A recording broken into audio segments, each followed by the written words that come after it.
What's everybody back here at The Harsh Truth? Here with me, my hetero life mate, Jeremy Woolner. We are talking Endgame spoilers. If you have not seen Endgame, I'm going to make this very clear to you guys. If you don't want to be spoiled, put this in the watch later folder on YouTube. Go see Endgame one or two times, maybe three. Go help out because, they need the money at Marvel after all. And then come back here, we'll talk spoilers. All right, where do you even start? I'm going to start with the first 15 minutes of the film. Picking up immediately after or within a few days after Infinity War ends. They're trying to figure out just what they're doing. They track down Thanos with the help of Rocket, and they find him on his little garden island.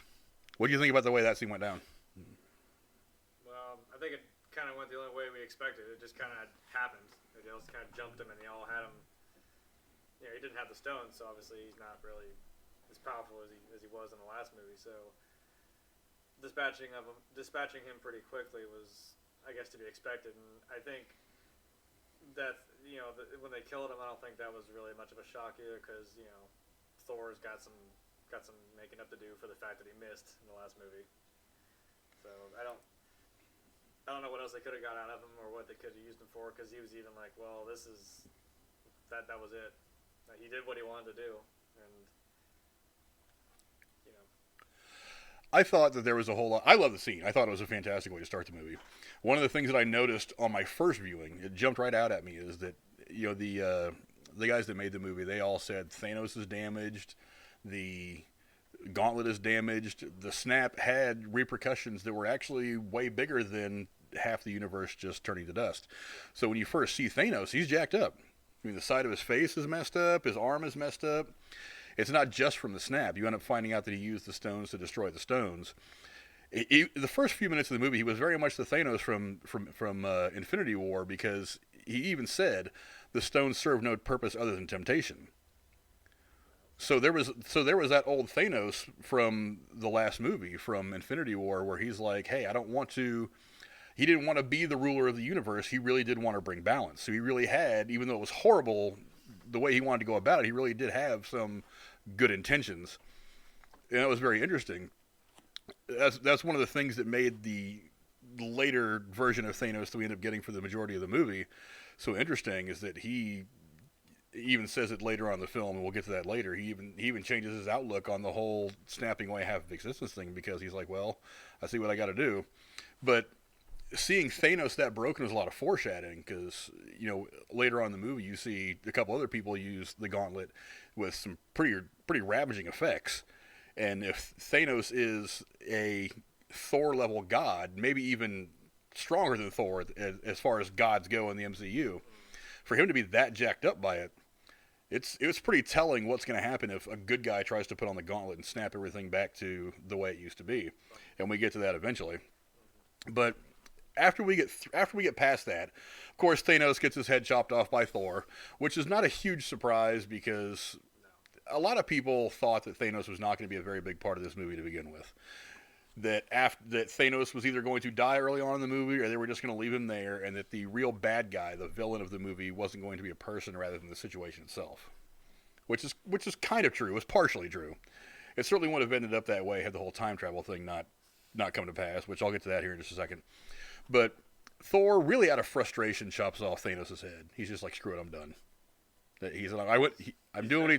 Yeah, he says, I'm taking your advice, I went for the head, lops his head clean off, and then we move forward. Now, one of the cool things about the end of that scene is Thor walks away. He walks into like the blur, and then you get the 5 years later, and then you're kind of like, wow, it didn't really... There was still some finality to Infinity War in that scene. it's still there. Yeah, it was still there. And next you get the aftermath, the 5 years later.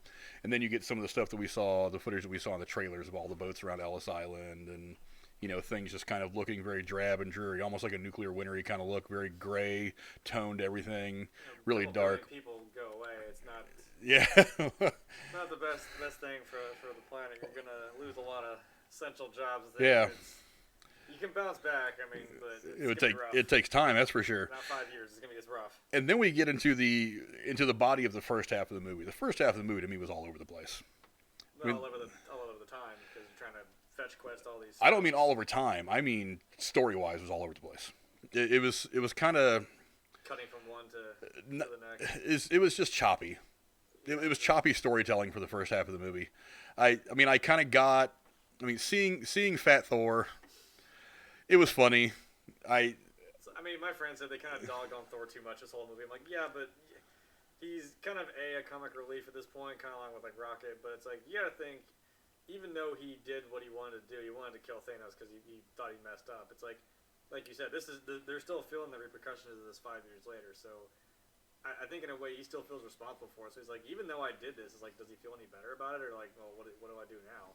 And his life just kind of went away. I mean, I'm glad he got a new Asgard together for all of his people. I'm like, that was pretty cool. Like he did that too. He wanted to get them a place to live.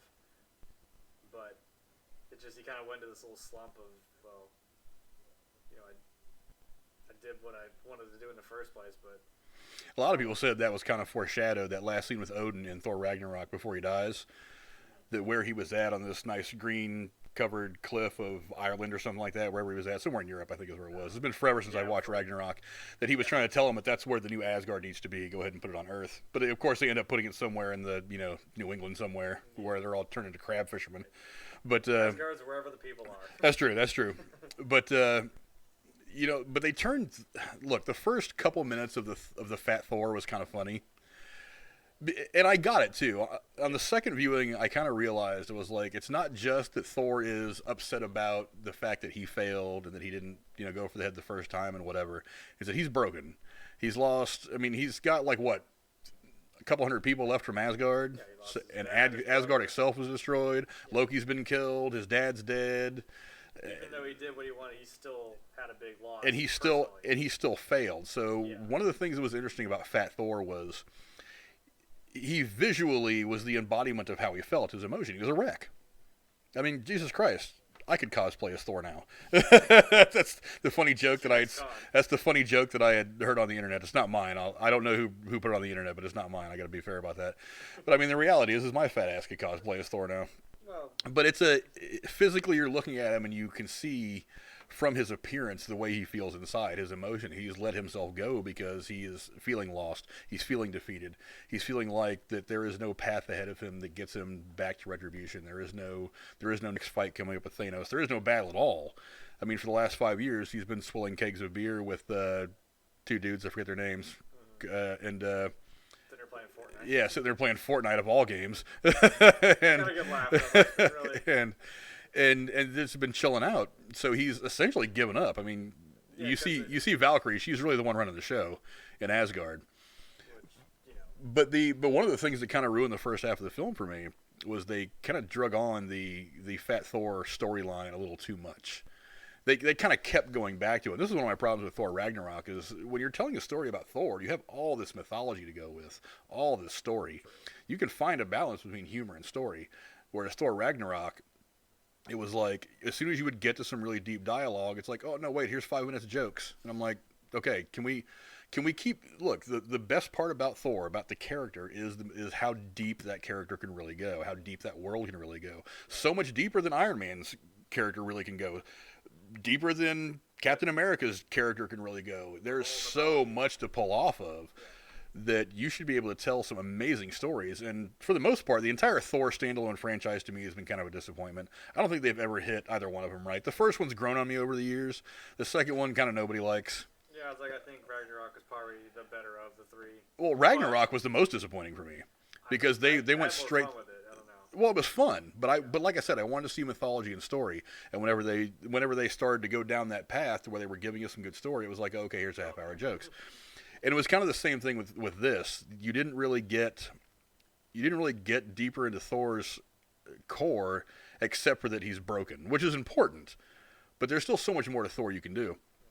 And the other thing about it is, Tony comes back. He gets rescued by Captain Marvel, which is a bit of a cop-out the way it all happened. But, I mean, there was really nobody else that was going to go out there and save him, so it kind of figures. Who else is going to – how do you get out of the situation? Yeah, I mean, I suppose Rocket could have flown out there and found him somehow, but, I mean, he didn't. It just had to be Captain Marvel. I'm assuming maybe, they had to have had, some sort of beacon going or something that maybe was just trying to pump out there. Someone maybe was going to find him. Who knows? All I know is Captain Marvel, of all the trillions of infinite square miles of space. Captain Marvel just happened to fly right by him. Well, But the last time we saw her was like 20 some years. I'm like, who knows? She's probably been all over the dang place. Like, yeah, doing God knows what. So, but so we find Tony. He gets back. Now, when he course. gets back to Avengers headquarters, there was one thing that was really cool. Is he after you see how emotionally messed up he is after everything he's experienced not okay because he's still, I mean, because it's only a month after the big battle at the end of Infinity War, so he's got that weighing on him. He's been out in space for a month, drifting around, thinking that he's gonna die. He's malnourished. He's just beat to hell.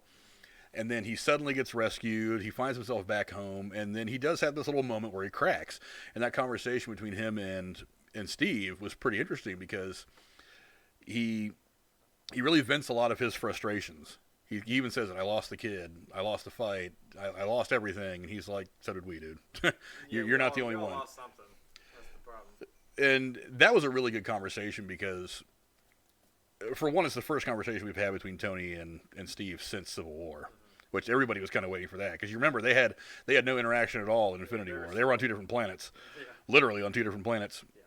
But we finally managed to get that. My only knock on that conversation, or really on one of my knocks in this movie in general, is that we never really got that resolution between Cap and Tony. A lot of people said that this was the resolution. I'm like, I don't know. They fought it out, and sure, Cap left him that little note, but I really don't think that note in real life would have done it. But this isn't real life. This is the MCU. These are movies. Yeah. They're not real. And the whole thing about how they're game planning getting the Infinity Stones. Look, time travel. God, I hate it.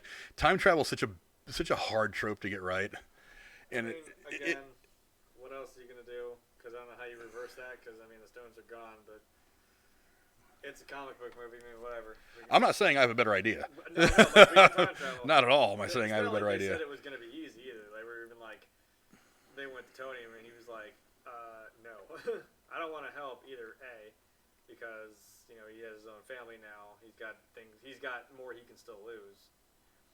But also he's like, that's ridiculous. And even if we could do this, there's not really a chance that it could work.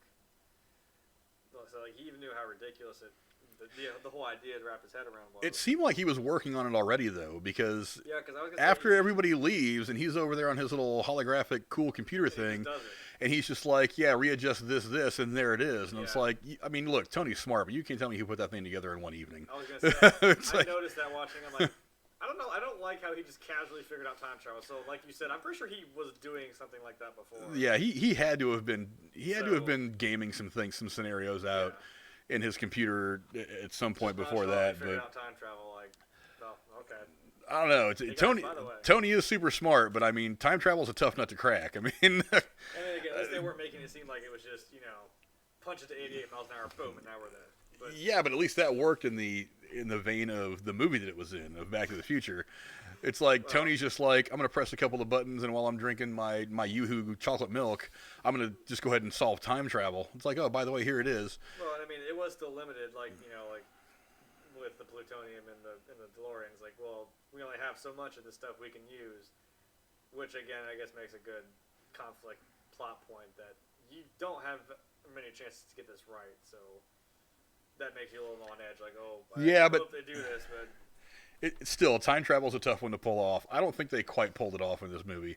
And I know everybody's talking about, timelines and, with what happens with the Cap at the end, does that screw anything up and blah, blah, blah. And I'm like, you know what, it's time travel. Nothing. They kind of set different rules early on in the movie anyway for how it would work, talking about how changing the past can't affect the future, blah, blah, blah. I'm like, it's time travel. I'm not going to try to wrap my head around it because I'm not a physicist. I don't sit here and think about time travel over the course of my day. I just enjoy it. I'm just going to watch the movie and assume that it all worked exactly the way they wanted it to work, and eventually it did. Now, getting the stones, that was some stuff that I found really interesting. I don't know if it was foreshadowing, but when Steve runs into that office to kind of duck out of the way and hide, and he sees Peggy in there, part of me kind of wondered, I was just like, since time travel is now possible in this universe, Are we going to fix everything? are we going to go do some other things? Some Days of Future Past? Continuity, schmontinuity, if you want to talk about Fox's control of the X-Men stuff. But the one thing that was really cool about that scene, though, was Tony having that conversation with his dad. That was pretty cool. And it was at that point in the movie where I'm kind of like, that was when I first got the inclination. I was like, I don't think Tony makes it out of this one. Because because on first viewing, not knowing how things were going to turn out, I'm seeing Steve walk away from this opportunity to say something to Peggy, to Tony saying these things to his dad that he had always wanted to say. And also Thor realizing, oh, my mother's going to die. Like, they each had something that Yeah. they were kind of like, now that we can go back, like, there's things that, like, we can discover. Like you said, like, Tony's dad actually did care about him. And, like, Thor's having a freak out because he's like, my mom's going to die, but I still can't do anything about it. Rocket was trying to tell him. We knew that his dad cared about him because we saw that movie that he had left for Tony back in Iron Man 2. So Tony's misconception about his dad's feelings for him were already kind of taken care of. But it was the fact that Tony was getting to look his dad in the face, even though it was 1970s Howard Stark, look him in the face and say, oh, well, thank you, all this, and hey, just kind of have a little awkward father-son conversation with him that in the end kind of turned out really, really well for everybody, for both of the characters. That was the one point where I was kind of like, this might be them buttoning up the things about Tony that need to be buttoned up before we put Tony on the ground. And I started to get kind of that same feeling out of Thor as I was like, does Thor make it out of this? Because he goes and talks to his mom, and I didn't know if that was kind of them trying to subtly give us a hint as to what was coming of the same thing. It's like, okay, Tony and Thor, one or both of them is not going to make it, and that's why we're kind of closing these loops. But I thought they were great conversations, especially the one between Tony and Howard. I thought that was fantastic. I loved watching every minute of that. That was fun. And that was definitely fun. And that awkward hug at the end where he's like, "Thank you." And Howard's like, what the hell is wrong with you, weirdo? He's like, "Oh, for your service to the country." And the other really cool thing about that scene was at the very end is Howard was getting in the car. Did you watch the Peggy Carter TV show? No, Agent Carter have not. The driver Jarvis was the same guy that was in that show with her, because Howard's driver Jarvis is the one that's in that show with her. Howard actually pays Jarvis to go around with her and like help her out in all her crazy adventures. That was the same guy, which I thought was really cool. And that was the first time that I can think of anyway that Marvel has ever reached into the TV part of the universe to pull someone out of there and give a little bit of fan service. I thought that was really awesome. The one thing we didn't get out of this entire movie, and I thought if we were going to get it, it was going to be in this movie, despite the fact that we had already gone back and got him in Captain Marvel, was Coulson. I was about to say that next. Like, what about? I really thought that Coulson was going to make one more significant appearance in the MCU films. You could say he was significant in Captain Marvel. Yeah. But I really wanted to have one scene where a couple of the OG Avengers at least looked at him and said, "Hey, Coulson, glad you made it, buddy." I mean, it would have been cool to see him like fanboy out over Captain America one more time, or to have another fun conversation with Tony. But they didn't do that. I'm sure they had their reasons. It's not like Clark Gregg wouldn't have done it. No, I'm sure if they were going to, they could have. I mean, they went through the trouble of putting him in Captain Marvel, even if it is a younger version of himself, right. The rookie S.H.I.E.L.D. agent. I don't know why they didn't have one of those moments. It would have been hard because there's a whole lot of stuff in this movie, and it was already 3 hours long. Yeah, I don't. Everybody together is a big deal. I don't think one scene could have hurt, especially early in the film when the film was kind of all over the place anyway. Even just a quick little quip or something. Yeah. You don't have to have a whole conversation. While we're in 1970s trying to get the cube, that's when we get the final Stan Lee cameo. Oh, yeah. It was a cute, fun cameo. It was nothing over the top. It was kind of perfect. It was nice. It fit well. I wasn't expecting like some big like sign off like cameo, but it was nice. I didn't know what they were gonna do. Yeah, I was curious because I'm like, they did make one, so I'm glad they did, and he finally got to be in Endgame, but I didn't know what it was going to be. Yeah, because when I still enjoyed it. Because when Stan passed away, I know that they came right out and said they said, look, we've got his cameo for the last Avengers movie in the can. It's done. That's going to be his last one. So we all knew it was coming, but yeah, when you scroll across and you see I want that bumper sticker. They've got to put that bumper. I will be mad. They've got to put that bumper sticker on sale somewhere. The day it comes I will absolutely get one of those. And I will put it everywhere. I'll get a poster of it. Enough said right there. That'd be fantastic. But as soon as I saw the bumper sticker, I was like, oh, here we come. Here he goes. And it was fun. It was the Stan Lee, like you were saying earlier, about the time where he would have been writing the Spider-Man comic books in 1970. Yep. Fun little thing. Hey man, make love, not war. Yeah. And I expected him to almost throw a middle finger up at the military base as he was driving by. Something, yeah. That would have been great because he was that older '70s hippie. But yeah, it was really cool to see. One of the things I thought would have been really neat to see is at Tony's funeral at the end, if Stan would have just been like sitting on the He was there. if he had just been there. I think that would have actually been a better cameo. I'm not mad at the one we got. I think it fits perfectly, but it's just the run of the mill great Stan Lee cameo. He's just there. But if he would have been standing there next, like just behind Captain Marvel on the right, and then Nick Fury walks into frame like he does, I think that would have been just about perfect. That it's not that scene wasn't sad enough as it was. We could have made it. Crying. We could have had the entire theater just openly weeping if you'd have seen Stan just kind of standing there with his chin up, like, "Good job, kid. Good job."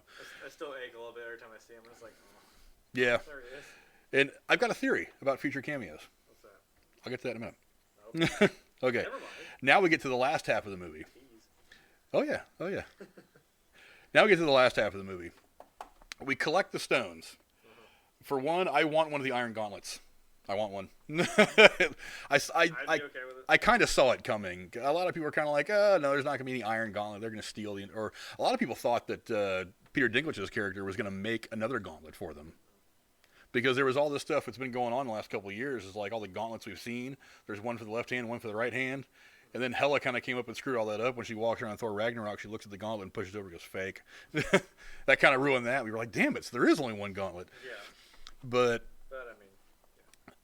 the Iron Gauntlet, that was dope. I mean, it was dope. But I my one problem is, and this is where I have to just kind of suspend my disbelief for a moment over some of this stuff. oh, Is not that like with the time travel, but please. yeah? In this What whole else movie, I'm just switching off the scientific part of my brain to try to process all this. I'm not as intelligent But as Tony Stark. you mean to tell me that Tony Stark has some kind of a grip on whatever magic that Peter Dinklage's character uses to make something that can harness the power of the Infinity Stones? Well, look, see, we don't know what Thanos is, so I'm assuming he can handle that kind of power. And again, what you were saying earlier, I'm like, even Banner tried it, and he's like, that still screwed him up, and he was pretty confident, like, I could probably do this. Well, Banner didn't try it. Hulk tried it. Well, yeah. If it had just been Banner, it probably would have ripped Banner in half But you know what just as I mean. well. I'm just saying, like, he's even tried it, and it still messed him up. So I'm like, I'd like to believe that, like, whatever Tony Stark did, like, he got it, and I'm like, well, I still, at that moment, as soon as he saw, like, you saw him have all the stones, I was like, this is still not going to end well. Like, I know he can do some real badass shit and just snap, and that's it, but I'm like, I don't know. Well, we're just going to let him have, like, suddenly we just realized, oh, hey, guess what? Cap's worthy. All right, cool, but I guess Tony's worthy. Just pull the stones well, and boom. you know what's funny is we almost skipped over something, a very important part of the movie that happens in that first half of the movie that I think was kind of all over the place was the effort to get the Soul Stone. Yeah, you know what? I would have been fine with either one because I could see each of their reasons for it. Because that first opening scene where he just turns he just turns around and his family, they're just gone. Like you just see that little wisp of dust go off in the distance, and I was like, oh damn, that's hard. Like I get it. He has nothing to live for. He's gone down a dark path. That was the scene that I thought we were going to get at the end of Ant-Man. Because Ant-Man happens about the time that Infinity War is happening. Yeah, well, that's what they were doing. Now in the post-credit scene, of course, we see Hank Pym, Hope Van Dyne, and Janet Van Dyne all get dusted. I really thought that what was going to happen is with somewhere either at the end of that movie or in a post-credit scene, he was going to be hanging out with his daughter or whatever, and just like slowly she was going to start drifting off into ash, and that's how he was going to find out that anything went down at all, and that he was either going to find his way back or whatever. Now, the post-credit scene in Ant-Man was really cool and connected him to what would eventually end up happening in Endgame. But that's kind of what I expected to see. We ended up getting that scene, but with Hawkeye's family. And it wasn't just one of his kids or his wife and one of his kids. It was his entire family. Like, how unlucky do you have to be? Because one of the questions coming up after the first trailers and everything came out for Endgame was what turns Hawkeye into the Ronin-like character that we see. Yeah, he gets his dope little haircut. Yeah. I thought it was a horrible 90s haircut, but whatever. I mean, I saw a bunch of kids in the 90s rolling around with some stuff like that, and it looked horrible then. It didn't look very good on Hawkeye, and Jeremy Renner's a hell of a lot better looking than I am. But, so what turns him into that? If he'd have lost one of his kids or just his wife, he probably would have still pressed on saying, hey, I've still got somebody in my life that I have to take care of. So the fact that he even was in the first trailers doing his Ronin thing meant his entire family was gone. And I'm kind of That like, hit him pretty hard. yeah, well, I mean, it would hit anybody pretty hard. It hit, Yeah. and this is a guy who's a trained killer anyway. So imagine if it hits him hard, what he's going to do. Oh, yeah, he's going to go around the world and kill people for 5 years. So that poignant scene ended up being what I thought we were going to find in Ant-Man, but it ended up happening here with Hawkeye's family. And then, of course, Black Widow finds him. They have their little conversation. She pulls him back in a little bit, at least for the stuff they need to do. Because there was a little bit of hope, but I get where he said, like, don't give me that hope right now. He's like, don't. He's already desensitized after 5 years of doing probably God knows what, like you said, killing a million people up to that point to fill, I guess, some sort of void or whatever he's doing. But he's like, that's something that's gonna probably destroy him more. Thinking, wait, there's still a chance this could be reversed, but it's not a for sure thing. So don't do that to me. Don't tell me without some sort of certainty. But they didn't know this was even gonna work. So. And then when they both go to look for the Soul Stone, they run into the apparition of our good friend Red Skull. That scene I thought was amazing. That was where the movie started to get good again. That to me was where the second half of the movie starts. I don't think they realized. Wait, this isn't just a grab it and run kind of thing. I'm like, well, nobody knows that. I mean, even Thanos didn't know that when he first showed up. Well, no, that's what I'm saying. We know going in, like, yeah. That's what I'm saying. That's the fun part of. Well, they don't know this is how you have to obtain that. That's the only one that's kind of the. What I mean, someone brought up a good point. Like, why that one specifically? Why does that one have some big deal about it? Like, I don't know, but I guess that makes a good plot point of, like, again, Thanos had to get rid of Gamora, and then Widow and Hawkeye had their big tussle over who should be the one to jump over. But it became clear pretty quickly as Red Skull shows himself, and they're walking up the stairs listening to his spiel. They're like, wait a minute, if they want the stone, one of them's not walking away. And then who is it? And then that funny little conversation they have, well, okay, we all know who it's got to be. And the other one's like, yeah. And then Hawkeye says, we're not talking about the same person, are we? And I'm kind of like, at this point, I'm confused. Which one of you guys is going to do it? Yeah, as soon as I saw, someone, they tripped one another, and I was like, oh, yeah. And then and that whole moment, that little mini battle they have of fighting over which one is going to sacrifice themselves for the stone, I was just like, I don't want either one of you to win. I don't want either one of you to lose. Yeah. It's like, is there some kind of bartering that can be made with Red Skull? Like, can I borrow the Soul Stone for 5 minutes? What are you trying to do? It's like, look, but we'll give you a better life. I don't know. Because at first, part of me was like, well, it was probably going to be Hawkeye because he's already lost everything. He's already gone to hell. This is like his little moment of redemption. That's what I think he was doing it for. So going into it all on my first viewing, I was like, Hawkeye's probably going to throw himself down there and do this because of everything, the way things have gone for him. And I was at the same time thinking, that's sad as hell because I really want a better ending for his character. Yeah. And then they have this little mini battle, and I'm like, back and forth. I'm like, Jesus Christ, I don't want anybody to die, but somebody die already because I want to see where this thing goes. Yeah. And then when he knocks her out, and as he's like giving her that smile as he's running by, getting ready to jump off the cliff, I was like, holy shit, this is tense. It had me on edge, I will admit. And then he goes to jump, and I'm like, wow, this is insane. And then like out of nowhere, she jumps off after him and does her little thing and snags him with her little special bat cable. Yeah. And I was just like, good God, what is going on here? like, well, and like I think he had a hold of her, right? And I was like, yeah. I was wondering, like, well, is he about to? Because I think she said let me go, but I was like, is he just gonna drop her? I'm like, or is she just gonna let go? I don't. But I think that was an important part to the whole process because remember, you have to sacrifice. There's a repercussion to this. Well, you have to sacrifice that which you love to get the stone. That's what he said in Infinity War. Yeah. So one of the questions I had leaving the movie was, would it have worked if one of them would have just thrown themselves off the edge of the cliff? Yeah, I wondered about that because or does he have to actually do something that causes her to fall? So maybe the idea, maybe that moment of him hanging by that little cable and him having her hand and being the only thing standing between her and certain death is that grip he's got on her. Does he have to let go to get the Soul Stone? And yeah, when she looks up at him and says, and she gets that utter calmness in her voice, she says, "Let me go." I was just like, Jesus Christ, she's gonna die.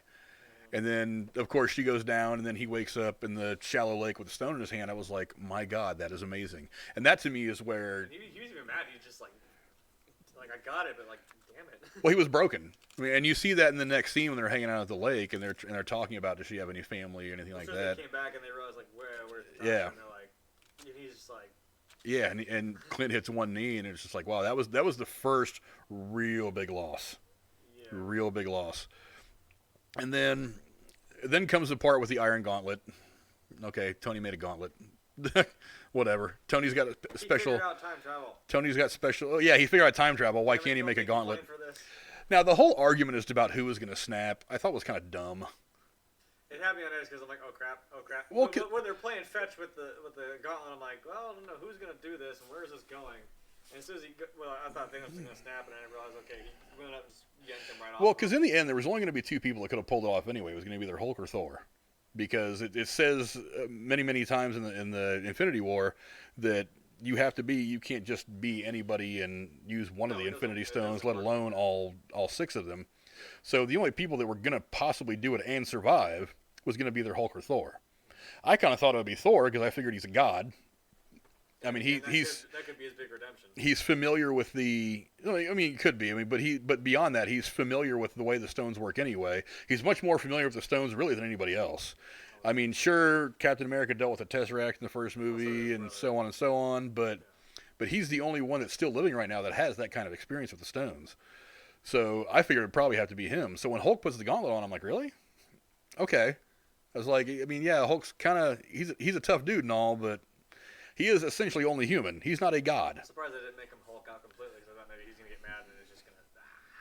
And then, I'll talk about Hulk here in a second because I have some things about Hulk. I want to talk about Nebula. This whole reason to get Thanos back in the movie because I was like, so how is the younger version of Nebula that isn't a part of this whole deal? How is she suddenly having the memories of the one that's in the future? I'm like, huh? I was like, sure. Now Thanos knows. Crap. Now he's gonna try and come back on this whole thing. I'm like, yeah, but I feel like you just kind of yada yada over the. How are they having the same memories when they don't? They're not in the same time period yet. Like I don't. Interstellar Wi-Fi. What? Sure. I mean, there's time travel in this movie. Yeah, I mean, there's got to be a really strong Wi-Fi signal on his home ship apparently because he picked up both nebulas. I mean, like I said, that's one of the things that the time travel thing does is it opens up so much stuff that it is just kind of hard to wrap your head around. That they're plot holes, and every movie's got them. I know. And I'm okay with the plot holes in this movie more than other movies that I see because they had such great payoffs at the end. Yeah. But still, I'm kind of like, okay, she's however many planets away. Probably not even the same solar system. I don't think they were close now. So now they're in the same time period. But somehow he's picking up her Wi-Fi signal. Like, okay, whatever. Change your password, Nebula. Jesus. Now, so evil Nebula from the past helps them kidnaps our Nebula that we have come to know and love, and uses her as a disguise to bring past Thanos before he even had the Infinity Stones into the future, and he lays absolute fucking waste to Avengers base. And this final battle. That was the final battle. Okay, here's one of the really cool things about the scene is Hulk puts on the glove and snaps, and then you see Ant-Man. You see him kind of walk out, and where that tree was like all dead and disheveled and ugly looking, you see now all of a sudden sun that's blossoming. He's just like, guys, yeah. So you kind of think, oh, it worked. Hawkeye's wife calls, and then you're like, okay, so it worked. Nope. And then Hulk, he's trying to get his shit together, looks up, and then he sees the rocket coming in. Yeah. And that was awesome. That was so it's fantastic. Still like you just can't catch a break there, and you're like, hey, we did it. Boom. Nope. That was fantastic. I love that. And he just lays waste to the Avengers base. And, dude, this last battle of the movie was so damn good. It's just like, I was trying to tell somebody, without being too much of a spoiler that I work with, kind of how the last battle went. I was like, take that last battle from Return of the King and put about 3 or 4 of those next to each other. I was like, and whatever the final battle for Game of Thrones is going to be. Yeah, and kind of sprinkle that on top. I'm just like, that is the. I just want to watch that whole battle in Endgame, and then immediately went to watch the Game of Thrones episode. And I'm like, John Campea called that the best hour in comic book movie history. I can believe it. I don't think he's wrong. I believe it. I don't think he's wrong. There was so much there. It's amazing, it's amazing to be able to get after all this time to get everybody together to get this one final thing, and everybody's all there. We're all ready to go. We're ready to kick this dude's ass. And it was a nice, because I mean, what at that point it was like there was only the OG Avengers. I mean, like Tony just got knocked out, Cap's sitting there, and it's like I kind of thought it was coming, but I was like, shit, what's he gonna do? And I mean, Thanos just comes in with his army, and I'm like, oh shit! And then as soon as you start seeing the little Doctor Strange come in, I was like, That was fantastic. I was like, oh my god, well, yes. Well, like, there was the big battle before even any of that happens. I know, but then like and everybody comes in. I was yeah, like, oh, it's going down for and real. so as the OG Avengers are doing what they can do against Thanos, who didn't seem to give a single shit. He just sat down like and handled him. I mean, go for it. as strong as Captain Marvel is, I mean, he he headbutts her and she's just kind of like the hell ever, dude. Like, she's just like, and he has to rip out the Power Stone and hold it in his hand to punch her hard enough to do anything to her. Because that was my point going in. I was like, wait a minute, she has her power from like the Tesseract, so one of those stones themselves. So I'm like, unless he had all of them, but to be able to fight her, I wanted to see them get into it, and I was kind of glad at what we got. Like he goes to headbutt her, and she just like, really? And like I said, yeah, that was the only way he was gonna get a hit in on her. So it was nice to finally have him and her go at it for a second. I didn't think she was very well used in the movie. I wondered why, because I thought maybe there was something going on. I was like, was she doing other things? And I'm like, oh, here she is, and then she's gone. Well, she's here for the end. You kind of have to. She's here. Well, her hair, just to make some sort of semblance that, hey, it's been some time. Through the first part of that final battle, I was kind of wondering. I was like, the snap worked. They allude to the snap working because you see things look a little bit cheerier, and you see his wife call, and then Thanos shows up. So the whole battle, I'm kind of like, guys, it's like that would be a good time. It's like if you're going for dramatic effect, you've done it. She did just kind of come out of nowhere. I'm like, yes, but hey, man. Anyway, didn't she say like I've got other stuff I gotta do or something, and she just like went off? I'm like, well, yeah, she says there's a lot of stuff going on in the universe, and they don't have the Avengers. Yeah, they don't have someone like us. So. But when the guns actually stopped shooting at them and trained up and started shooting at the sky, I'm like, here she comes. Yeah, like it's her. As soon as it turned, I was like, they're shooting at something else, and then I'm like, is it Captain Marvel? Here she comes. I was like, yeah, here she comes. Yeah. And then she comes down there and she starts doing her thing. And then finally, I mean, after playing Keep Away, it was after everybody comes back, they play Keep Away with the Gauntlet. Yeah, finally, everybody's looking broken. It's just Captain America standing there, like looking down Thanos' entire army, and I was just like, "Good God, that's awesome! That is such an amazing visual." Yeah, it was nice.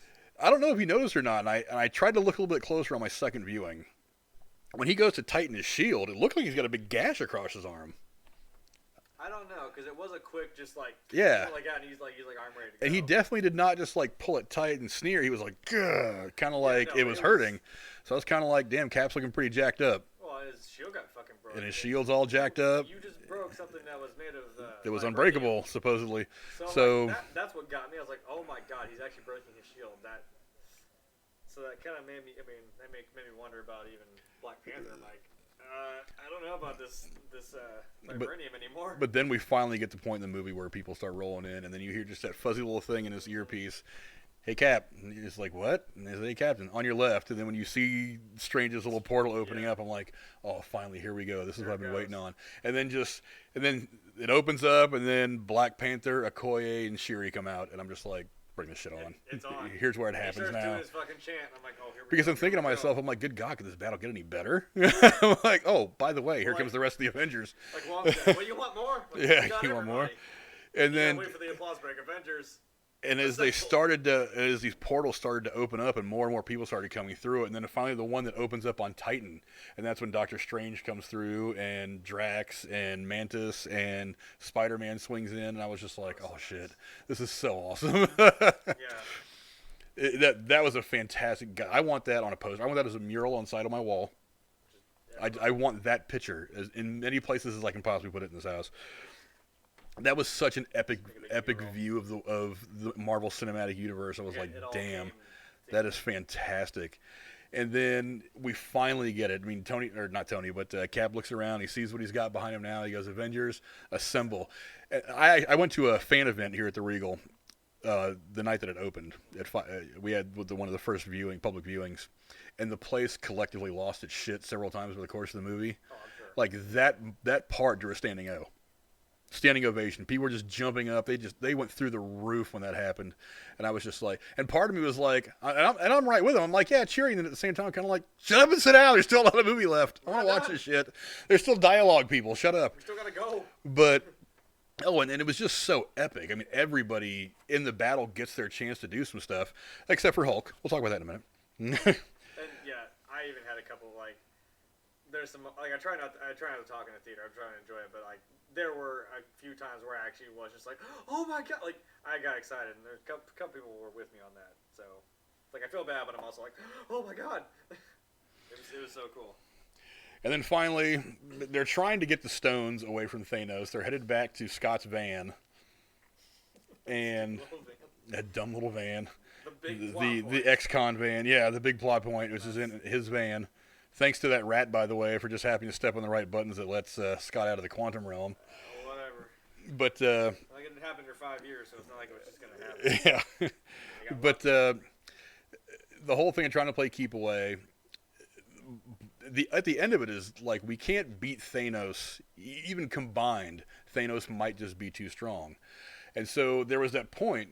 They even alluded to it a little bit earlier where Tony looks at Doctor Strange. He was like, hey, is this one of those times? He goes, I can't tell you. You might not do what we need you to do. I get it, because then you're going to start thinking about I get what he was trying to do, but he did it at the end, and he's kind of like... That was the part where I was like, and that was the point where I was just like, Tony's definitely going down. Where he looks over at Doctor Strange, and as he's holding back that big wall of water, he goes, like, that's it. So he makes his move, he gets the stones. And then as Thanos is reaching up to snap, I'm just like, how do you stop him this time? Yeah, I was like, did I you? held my breath, like, oh, no. At first I thought maybe that Tony had like stolen one of the stones, and then it wouldn't quite work the way that he wanted to do, or it wouldn't work at all, or maybe even explode and blow Thanos in half. But when he snaps and all you hear is clang, I'm like, what does that mean? And then everybody looks over, and one of my knocks in this movie is the CGI on Tony's hand was really horrible. It didn't work at all. But in the moment, I'm looking way past that because I'm like, wait a minute, Tony's got the damn gauntlet. I was like, and when I saw the stones creeping up and locking into place in his hand, I was like, holy shit. Here it goes. And then I look at it and I'm like, this is definitely where Tony dies, because they've been saying several times over the course of the last couple of movies. There's repercussions to this. It's not just there's repercussions. It was like the power that the Infinity Gauntlet has when it's got all 6 stones. That's it. It was, like I said, it was so bad that it severely damaged Thanos and Hulk. Mm-hmm. Smart as he is, for all the armor he's got, Tony's human. So when he knew that was going to... Oh, yeah, he knew it was going to happen. And he realized that when Doctor Strange holds up the one finger, he goes, okay, this is what I got to do right now. I got to make the sacrifice play. Even though I went in thinking this began with Tony Stark, I feel like this is going to end with him, but it's still. And it was fitting. It was very fitting the way it all played out. It still hit me though, but I was like, damn. Even though I knew that was going to happen, like, I cried. I'm not even gonna lie, I cried. I was close. Still haven't cried at a movie yet in my entire life. It's come close 3 times. One was when Han died. Okay, that I when Han Solo died, I was like and angry crying. I was when Kylo Ren killed Han Solo, I was like, not okay with that still. Yeah, it took me. I had to catch my breath after that one. Man. Lump right here in the throat. I almost cried twice in this movie. This movie almost got me twice. One was when Black Widow sacrificed herself for the stone, and the other one was when Tony snapped, and I was just like, "This is him dying. This is harsh." That wasn't nice. And I am Iron Man. Boom. And that was one of the best things about that scene is he goes, I'm really tired. Thanos says, I'm really tired of you people. And he goes, and I am Iron Man, and snaps. And I was like, damn, that is beautiful. And then as you see everything dusting, and then Thanos just kind of sits down. He knows he's beat, and he's just like, damn, this is some bullshit. And then slowly he just dusts away. Yeah. I was like, holy hell, that is amazing. And then it's like that moment just you breathe now. You're like, ah.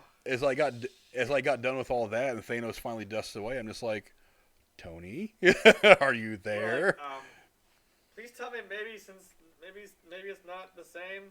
Is he okay? Oh no, he's not. And I thought for a minute he might find his way out of it. Being obvious, he's just kind of sitting there, and he almost said something. I think he started to still say something, but then he just faded out. Like. But and for a minute I thought he might make his way through it. that maybe the Marvel Cinematic Universe, the gods that be, were kind of like, we're gonna let Tony get through this one. But no, when I saw people start to gather around him, I was like, ooh, this is his death watch. This is that death watch for the hero in the movie. If you've ever seen a movie ever, like as soon as Pepper comes up to him, like maybe he's not gonna make it. Well, and it was kind of perfect who he was surrounded by too. I mean, yeah. it would have been nice to have seen Cap there too, because him and Cap have this interesting, important, and even tight relationship, despite the stuff that has gone on in the past. That could have been their closure, I think. Yeah, but having Rhodey there, who's been his friend for since the beginning, having Pepper, who's been there since the beginning, and Peter, who has been kind of his the kid he had took under his wing. It was fitting to be surrounded by those three people, and he was so broken up about having lost the kid in the first place, about having lost Peter. And now he has to watch Tony go. He gets to see that Peter came back and gets to spend that moment with him. That was really cool and that was really fitting. I can't watch Peter cry. I'm like, no, he just lost him. That was harsh. Yeah, that was brutal. Mr. Stark. Like, but it was a beautiful ending. And then after all this, there's still a few minutes left of the movie. Believe it or not, after all this, we still have to. You still have to get the stones back. Well, the first thing that happens is Tony's funeral.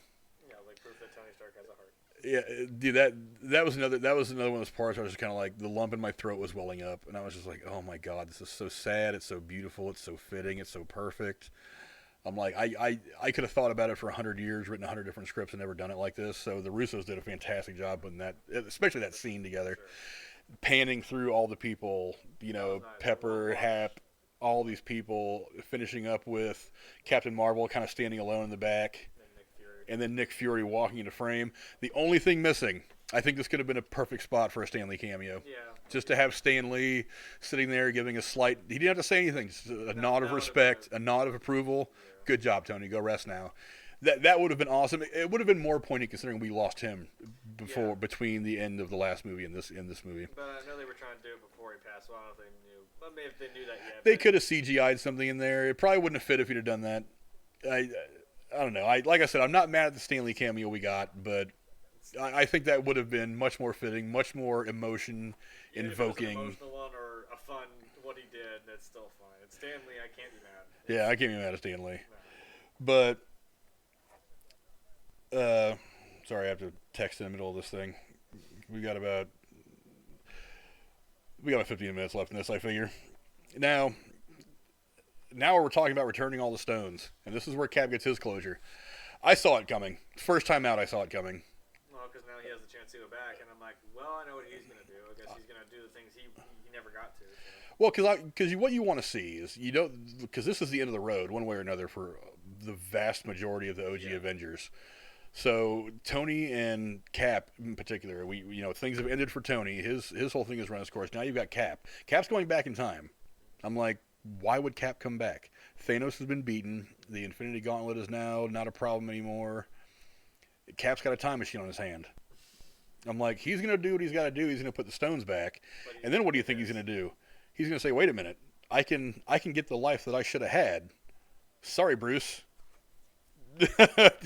Press all the buttons you want. I'm not going to be back in 5 seconds. Did what they wanted him to do. So I mean, what's to stop? Well, they also telegraphed it pretty bad when he says goodbye to Bucky. I think when I was first viewing it, there was part of me that was watching that, and I was like, Bucky knows he's not coming back. I think you could tell. And that's why you go to that line where he's like, don't do anything, don't do anything stupid while I'm gone. He's like, I cannot. You're taking all stupid with you. That goes all the way back to the first Captain America movie when Bucky's getting ready to ship out to go to war. And I was kind of like, I don't think Cap's coming back. And then when, it happens the way it happens, he dunks out in the time machine to go put the stones back. And then 5 seconds goes, he doesn't come back. And Bruce is furiously pressing buttons. I think Bucky even was kind of like, yeah, I know where this went. The one that saw it, he's like, wait. Well, I don't think he knew it immediately. But when he turns around to walk away, I think he knows kind of what happened. But then he turns around and he sees old man Captain sitting right there on the bench. And then they go up there and have this conversation. And I was just kind of like, this all fits. This all fits just right. This is exactly how it should have gone for Captain's character. And like him knowing that's where he's going to eventually be, and he has to be there for that moment. Like, again, we're messing with time travel, so obviously it didn't really do anything wrong. I guess that makes you think, okay, he did what he was supposed to do, but he still ended up in that time, however many years later that is, and it all, I guess, worked out for him and for everybody else that everything still. like you said, that's Cap's closure now. It's all come to fruition. That's what he got his life. It was perfect. It was exactly the way it should have been for him. Yeah. And then in that moment, you also see something that a lot of people speculated: if Cap dies, whenever his run in this movie is over, who gets the shield? Who does Bucky become the new Captain America? I thought it was gonna be Bucky. Honestly. I thought it was going to be Bucky, but I wasn't mad at the way it turned out. He hands it to Falcon. He hands it to his buddy Sam and says, "Hey, buddy, this is yours now." And I like how he said, "I'll try my best." I'm like, all right, I see it. I see you. Yeah, it was a great conversation between those guys. I would have liked to have seen another conversation with him and Bucky, but let's face it, we all know his relationship with Bucky, and it's not like they didn't talk somewhere, but he needed to have that conversation with Sam. And then Sam turns and looks at Bucky, and Bucky just kind of gives him the nod, like, "Hey, man, it's your shield now. The humble moment there where he's like, it's your shield now. It's you're now the new, that's a big, not Captain America, but now you have the shield. So this is your thing now." I don't know. I was going to call him Captain Falcon. We're going to find out when they come out with this Falcon and the Winter Soldier TV show that's supposed to be coming out. Yeah, so we'll see how that goes. It'll be cool. Whatever we see, I think it's going to be cool. Then post-credit scene, or lack thereof. Post-credit noises? It got whatever noises. It was sound bites. I mean, everybody's making a big deal about the clanging of the iron. I'm like, it's a throwback. It's a little bit of fan service. Yeah. And I don't have a problem with it. There was a lot of fan service in this movie, but it was great fan service. And it had to be there because you had to close all the stuff up for all these characters. There had to be a ton of fan service. It had to be done right, and it was all done right. I don't think it was like it came full circle. I'm like, well, it is. It just starts with him again. You know what he's doing. It's him building the Mark I. Yeah, so. But no post-credit scene. I don't know. Part of me was kind of like, oh, and the other part of me was like, over. Well, it's fitting because it's over. Yeah. This is the end of the Infinity Saga. There is no. This person will be back for this movie. Now, and I know that the Russos have said that the official end of Phase 3 is going to be Spider-Man Far From Home. I was wondering about that, because I'm like, that Spider-Man Far From Home is going to serve as a bit of an epilogue to everything that we saw in Infinity War and Endgame. I wondered where that fit in, because I wasn't quite sure. I'm like, well, we have this, now we're going to have to go to that. So I'm like, do we get something that alludes to what's happening in Far From Home? Because one of the things that I thought originally was the events of Endgame is going to be what spurs what happens in Far From Home. That Spider-Man is going to be dealing with a little bit of what happened from that. This is carrying on. From that. So is Mysterio something that happened because of the unsnapping?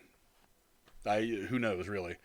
But we're going to have to figure that out once we see the movie here in a couple of months, because there was no post-credit scene, no nothing. Just ending.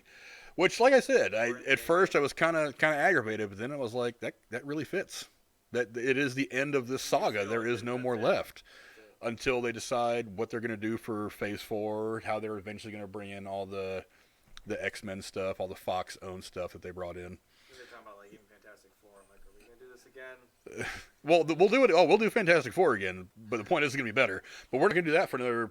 I think Kevin Feige said it's going to be at least 4 or 5 years before they come anywhere close to seeing that stuff. Do it right, because I think there was this theory that was running around online that I had heard that in Spider-Man: Homecoming they sold Avengers Tower. They never mentioned who they sold it to. One of the running theories is that they sold it to Reed Richards, and that's going to be the new Baxter Building. And I'm like, well, whatever. That's okay if you show me that 3 or 4 movies from now, but I don't want it right now. Don't go screwing up with the MCU and way it's rolling just to force X-Men or Fantastic Four or anybody else in there. Now, what are your favorite things about the movie? Well, it seems like a cop-out, but I mean, obviously the end battle and this whole, I mean, Tony Stark / Iron Man is my favorite, so it was nice, and it was still a big thing that hit me watching him do this. And then, you know, the whole, I call them applause breaks, but like you see him turn around, he's got the gauntlet, he's got all the stones, and I'm just like, oh my good God, you know, seeing Cap be worthy, that was kind of dope. And he just rips up and boom. And that was one of the things that was interesting. It's like from that point in Age of Ultron, you kind of wonder, is he going to wield Mjolnir at some point? And Stormbreaker isn't Mjolnir. Remember that. Well, no, that didn't have the enchantment put on it, so anybody could have picked up Stormbreaker. I suppose. But the fact that Mjolnir got destroyed by Hela, you kind of figure, well, if it got destroyed, then I guess Cap's never going to pick it up. And then while Thor's talking to his mom, he goes, "Oh, by the way, since I'm here, come here, Mjolnir. we still have some work to do." And then, so as soon as I saw it kind of coming up off the ground in that battle, I was like, "It's Cap." It's like I don't need to see who's picking it up. It's Cap. That was one of those moments again where I was like, I actually laughed. Oh my god! Like I just actually said something. Yeah, you fangirled. A little bit. A little bit. And even Thor's reaction was pretty cool. He goes, "I knew it," Yeah. because one of my favorite parts of Age of Ultron is when it's like it budges just a little bit as Cap's trying to move it. That expression on Thor's face where he's like, "Holy shit, what's going on here?" And then that relief on his face where he goes, "Oh yeah, totally. I knew you couldn't pick it up. You totally can't do it." But yeah, so I don't know. I think the whole, like I said, the ending with Tony Stark was a pretty, because again, I mean, I saw Iron Man like way back in 2008 when it came out. I actually started with that, and then I was like, again, being here now, I'm like, that was pretty awesome. Just that last Iron Man, boom. I'm like, all right. what were some of the things you didn't like? This interstellar time jumping Wi-Fi, whatever you want to call it, I don't know. And I don't know. I think maybe I'll go with that because I had like maybe Hawkeye, the whole Hawkeye versus Widow thing. I'm like, I felt like, guys, I don't know, but I guess you're right. It is kind of it was on the edge of your seat. You don't really know who's gonna do it. You don't want either of them to die, but it was still like, well, someone's gonna go. I don't know. I didn't necessarily. I don't know. I guess I didn't necessarily like the whole Nebula thing, but I guess what else are you gonna do for conflict? You gotta, Thanos is probably gotta come back, and this is all gonna end up in this big battle that we got. I thought it was a little weird. I'm like, I know we're gonna say, hey, time travel's a thing, but also this is too. I'm like, nah, you're stepping a little too far for me. I don't know about that. I don't know. I didn't like that. For my favorite things, I can't say the ending because it's just too easy. There was completion for so many of these characters, and because that was going to be one of the most important things about the movie was not necessarily how do they win, who do they have to beat to win. It was you have to wrap up so many of these characters because if you think about it, because I mean, what characters do we know were going to go on past this anyway? I mean, you figured Tony and Cap one way or another were ending. You don't really know about Hulk. Spider-Man and Black Panther are going to go on, but they're not OG Avengers. No. So when you're talking about the people that were there from the very beginning, I mean, you don't really know what's happening with Thor. I don't know. I kind of worried about that. Like, why is he just with the Guardians? Yeah, so you have kind of odd. I don't know. So you have to wrap up like 3 or 4 story arcs in this movie, and I think they did them very, very well. Tony's the way his character ended was beautiful. That was amazing. The way things ended for Cap was amazing. The way things, Hulk, who the hell knows what's going on with Hulk? The way things ended for Widow was fitting, tragic, beautiful, all at the same time. Whatever it takes. Yeah, whatever it takes. That's what they were saying. So, to me, the way they wrapped everything up for the characters in such a fitting way was fantastic. Another one of the things that worked for me, I love that scene with Natasha and Clint trying to figure out who's going to sacrifice themselves. They're fighting to kill themselves and save each other. If that isn't the ultimate dichotomy about what it's like to be a human, I mean, to be the hero. That's the ultimate sacrifice too. Like I said, not like I know we keep talking about Tony Stark. I'm like, there's no comeback from that, and they know this. There's only one way this ends, and it's one of us. Yeah, having to save the other person at your own death, and they're fighting over who's going to do it. Yeah. I was like, good God, that's so amazing. Another thing I liked about this is you see. Personal relationships, romantic relationships rather, have not worked in the MCU by and large. The only one that has worked has been Tony and Pepper. And I think there's a reason for that. Because in every measurable way, Tony is superior to Pepper. He's smarter. He's got more money. He's her boss. But it doesn't matter because when they're in the same room, everybody knows, including Tony, that Pepper runs the show. Pepper's even all the way back in Iron Man 1, when she was just his like executive assistant or whatever she was still the one that was in control of everything. Tony couldn't wipe his own ass without her. And so her importance is never shortchanged at any time that she's in the movie that she's on screen. And I think that her finally putting on the rescue armor and becoming Iron Wife. I jokingly called her Iron Wife to a friend of mine the other day, which was cool. I kind of liked it. When I said it, I was like, hey, that sounds pretty cool. I like Rescue better, but I mean, she became Iron Wife. their relationship is something that has always managed to span over all these appearances in all the movies. It has worked great, even when they were broke up for a while in Civil War. Her presence is still felt through Tony. That was one of the things I really liked. Things I didn't like: time travel. Come on, I love Back to the Future. Look, I'm suspending. Look, I went into this saying like, yeah, it's going to be time travel. Yeah, I'm probably not going to like it. And I think part of the reason I was able to look past it so easily, especially as I'm watching the movie, is because I already knew it was not going to be done very well. But because they even talk about it. Like, yeah, but how does this work? We don't really know. Yeah. I don't have a better idea. I heard him saying, "Hey, so Back to the Future is bullshit." I don't have a better idea than what they did, but I mean, time travel, it's so hard to get right in a movie. And well, again, it's comic books. You're kind of like, well. But you see, it works in a movie like Back to the Future because that whole movie is kind of a farce anyway. It's so outlandish and so cartoonish at times that you don't have to put that much thought behind the time travel. Come on, you get struck by lightning and you go back to the 1950s. You don't need to explain it past that. The rules and logistics of time travel is kind of the problem, the inherent problem of like doing it, even if you could. I know what you mean. You can't do it right. Other things I didn't like the intergalactic Wi-Fi with Gamora. I mean, it kind of makes sense, but I'm kind of glad if she's a galaxy or two away, or even just a couple planets away, I don't know. He's got a pretty killer Wi-Fi signal aboard his ship if he can hook into her stuff from that far away. Not just through galaxies, but through time. That's whatever, man. Now the next big question is, where does it go from here? I don't think Marvel's officially released their Phase 4 slate. I think they're supposed to be doing that either at Comic-Con or right around the time that Far From Home is coming out. Probably, because I think you can say a little more after that comes out, because that's kind of the start of that. Now, the only ones that we're pretty sure of at this point is they've already greenlit and they're working on Black Panther 2. They signed Ryan Coogler on for the sequel already. Are they doing Guardians again, maybe? The Guardians thing is now back on since they rehired James Gunn. That's my assumption anyway. Yeah. And there is that one little part at the end of Endgame where when Thor goes onto the Guardian ship and he's searching for Gamora. So this is probably going to be Volume 3 of Search for Gamora. That's probably going to be what drives a lot of the plot and the story in Guardians of the Galaxy 3. So you've got a Black Panther, a Guardians, Spider-Man. They said it's going to be wrapping up Phase 3, but I mean, I imagine there's going to be a post-credit scene after Far From Home. And I imagine that's going to... That might lead into it. Maybe into the next Black Panther. I don't know into what. But other than that, I don't think they've officially announced anything. I mean, I know there was one I saw online the other day that said, well, you figure there's going to be another Captain Marvel movie coming. The question is that movie going to be a prequel also? Because we don't know. I mean, because the Captain Marvel just came out a couple of months ago. It takes place in the 90s. Well, maybe there could be a sequel, because remember when she went off and those guys said, okay, we're coming back. Maybe there's something... They're going to come back for her, so I'm like, maybe there was a tussle. Because got a big time and it's still in here of like 20 plus years where she was gone. And remember, that guy died in Guardians of the Galaxy 1.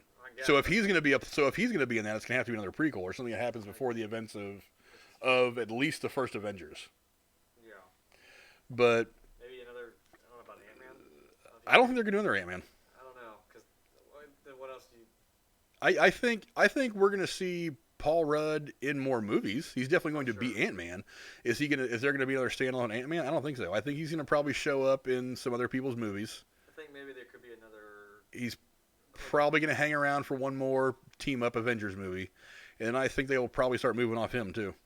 Because remember, his daughter's older now. She aged 5 years because she didn't get dusted, so she aged 5 years. So now she's in her mid-late teens, and there's that thing in the comic book where she becomes kind of the new Junior Ant-Man. I forget what her character's name is. I'm not as read up on the comic books as a lot of other people are. So I mean, we could be looking at a new Avengers or a Junior Avengers somewhere coming down the line. Who the hell knows? And they've alluded to Miles Morales already existing in the first in Spider-Man: Homecoming. That's true, because they said something about his uncle. Yeah. So they've kind of alluded to Miles Morales being out there. So we could be looking at some point in the next 5 or 6 years, the Young Avengers or the New Avengers. Who knows? Not that the Spider-Verse movie wasn't pretty awesome. Yeah, it was pretty awesome.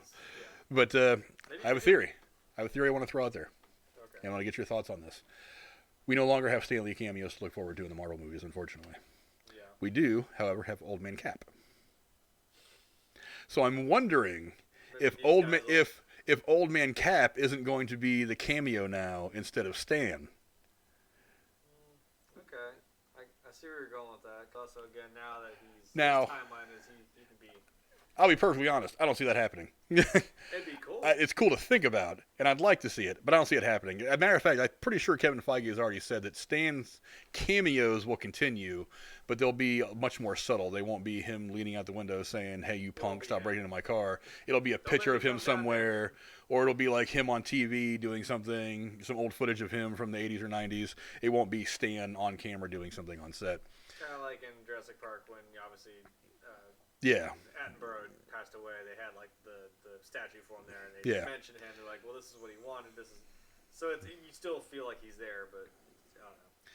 So, but yeah, but what comes on from? I mean, they've already said that we're not going to see any X-Men or Fantastic Four or any of the stuff they just bought from Fox for at least the next 5 years. Deadpool. I think Deadpool's going to be all separate. I don't know. But the thing is, he can be. He can be, and he can also be in there because he can. I think they're going to keep Deadpool separate. I think he's not going to be part of the MCU. But I'm saying, like, he could, Well, for one, he doesn't care. because you can't have. They don't want to bring the rated R stuff in. They've already said that Deadpool's going to stay rated R. He's just going to be under a different banner. He's still going to be like a character, but he's going to go do his thing on his own universe, and he's not going to be a part of the MCU. I would love to see a Deadpool cameo. Well, that's what I'm saying. Like, someone For him to roll in one time, wreck some shop, and kill some people at just the right time, and then bounce back out. Maybe drop the one F-bomb you're allowed to drop in a non-R-rated movie. But so that's the point. Someone's like, if you put him in a movie, make that his like that could be his whole story where he's like he wants to say it. And he's like motherfucker, he knows he can. damn it, send me back to my own universe. Like, send me back to Fox. He's waiting for it. But anyway, yeah. So where you go from here? I mean, we're not going to find really any of that out until around the time or after Far From Home comes out. So that's what we're waiting on. Anyway, final thoughts on X-Men. I almost said X-Men. Final thoughts on Avengers Endgame. Oh boy, I mean that was an emotional. It was an emotional 3 hours, or well maybe hour and a half.